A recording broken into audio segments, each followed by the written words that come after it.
سلام. السلام عليكم ورحمة الله وبركاته. كيفكم أعزائي؟ إن شاء الله تكونوا بخير. اليوم حبيت أفرجيكم وصفة أصابع زينب بهالشتوية الحلوة. لازم بليالي الشتوية هاي دايما نلاقي شغلة حلوة نتحلاها على السهرة.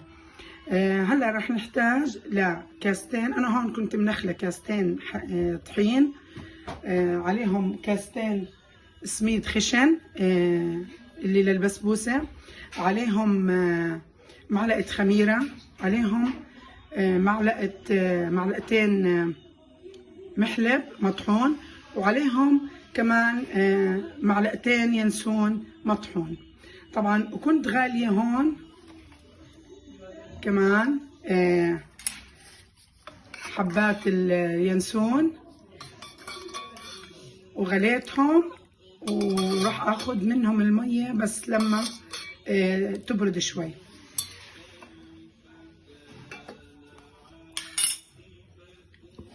وحطيت هون كمان لكاسة الدهن اللي هي نصها سمنة ونصها زيت زيتون، واذا بتحبي كمان بتقدري تخلطيها كمان شوية سمنة شوية زيت زيتون وشوية زيت قلي، بس أنا بالنسبة إلي حطيتها نصها سمنة بنصها زيت زيتون. طبعا هون مع الخليط اللي نسيت أحكي لكم إياه إنه حطيت معلقة بيكنج باودر، معلقة بيكنج باودر ورشة ملح. هلا بدنا نخلط الخليط الجاف. إذا بتحبي تحطي حليب حطي برضو بصير. هلا بعد ما خلطت المواد الجافة راح أدير عليهم كوباية الزيت الزيتون والسمنة. طبعا راح أديرها بالتدريج حتى يختلط جميع حبات السميد والطحين ويتغلف جميعه، وأبسه زي ما بتبسي الطحين بالكعك عشان أورجيهم. أنا عندي هون الخليط أخذ كل كوباية الزيت والسمنة. طبعا كل طحين أو سميد بيختلف عن بعضه، في نوعيات بتشرب زيت، في نوعيات ما بتشرب.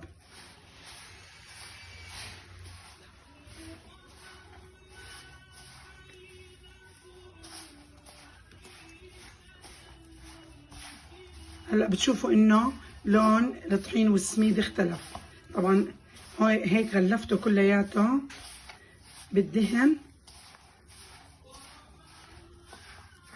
هيك بتحسي انها حبة السميد او الطحين صارت متماسكة، هيك بتعرفيها انها ايش اتغلفت جميعها بالزيت. هلا درت عليه مية اليانسون المغلية مسبقا. هلا رح احاول اعجن فيها. طبعا حاولي عملية العجن ما تكون كتير عجن، لا حاولي انك هيك بشكل دائري عشان يطلع معاكي العجينة ناشفة مو طرية كتير. انا رح اتركها شوي ترتاح واشوف اذا احتاجت كمان سائل. هلا زاد معي انا من سائل اليانسون اللي كنت غليته، ما رح احط الكمية كلها، هيك بكفي. وهلا رح اخليها تتريح عشان اعطيها شكل اصابع زينب او المعكرونة بقولوا لها. وهلا باستخدام المبرشة رح اعمل بهالطريقة هاي. ايش في عندك انتي اي شغلة، مثلا مصفاية بلاستيك او مبرشة، اي شغلة بزبط كمان معك هذا الشكل اللي هو شكل اصابع زينب.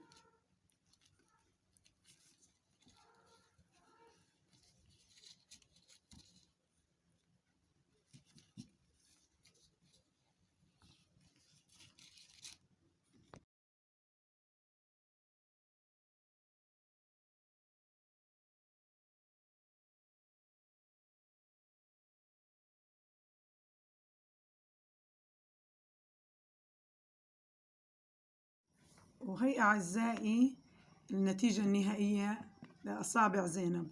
إن شاء الله تكون عجبتكم الوصفة، وإذا عجبتكم لا تنسوني من اللايك والإعجاب بقناتي والمشاركة. شكرا لكم.